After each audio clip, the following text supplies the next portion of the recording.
जैसा कि हमने देखा है कि हर चीज, हर व्यक्ति, सब कुछ जो इस ब्रह्मांड में है वह एनर्जी है, एक ऊर्जा के रूप और एक दूसरे के साथ जुड़े हुए हैं।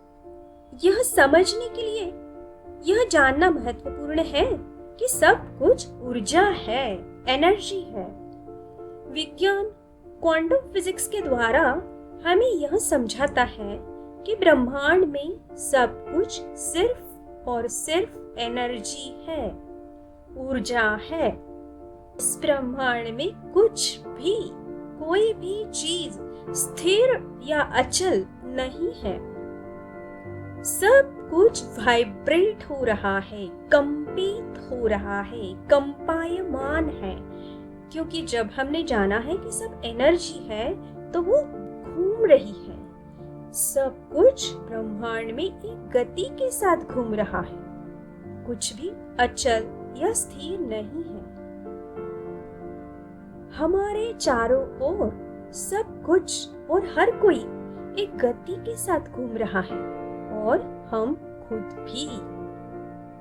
हालांकि इसका मतलब यह नहीं है कि हम पूरे के पूरे घूम रहे हैं, बल्कि हमारे अंदर का एक एक कण, ईच एंड एवरी पार्टिकल, सारे अपनी जगह पर किसी न किसी गति में घूम रहे हैं।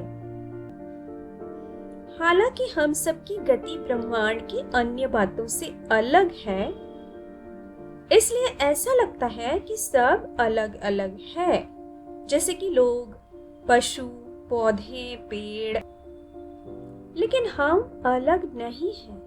हम सब ऊर्जा के एक सागर में रहते हैं। आप सोच रहे होंगे कि यह सब घूम रहा है तो हमें क्यों नहीं दिखता, हमें क्यों ये स्थिर लग रहा है? तो इसका कारण यह है दोस्तों, एक टेबल, कार, तस्वीर, पत्थर, यहाँ तक कि हमारे विचारों और भावनाओं की भी अपनी एक अलग फ्रीक्वेंसी, मतलब कंपन गति होती है। और यह फ्रीक्वेंसी लॉ ऑफ वाइब्रेशन से नियंत्रित होती है। जिस चीज की, जिस वस्तु की फ्रीक्वेंसी यानी कंपन गति लो है, यानी बहुत कम है, वो चीजें हमें इन आंखों से स्थिर दिखाई देती है, जैसे कि टेबल, कार, तस्वीर, पत्थर या खुद मनुष्य।